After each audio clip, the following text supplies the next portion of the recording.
যদি সমালোচনা করি তাহলে আমাদের চোখ উপড়িয়ে ফেলা হচ্ছে, আমাদের রাস্তায় ট্রাক্টর ফেলা হচ্ছে, বালু ছাড়া ট্রাক ফেলা হচ্ছে। এটা হচ্ছে তারেক রহমানের আই হ্যাভ এ প্ল্যানের নমুনা।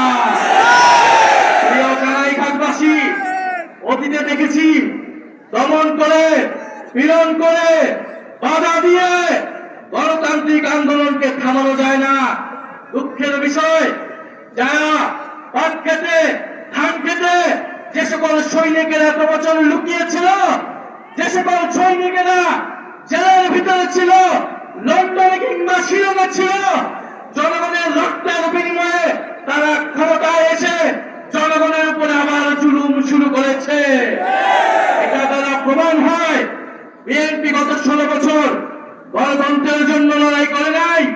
তারা অপেক্ষায় ছিল, তারা লড়াই করেছিল ক্ষমতায় গিয়ে কিভাবে জনগণের উপর আবার জুলুম করবে, কিভাবে চাঁদাবাজ করবে, কিভাবে সন্ত্রাস করবে, কিভাবে জমি দখল, ভূমি দখল করবে।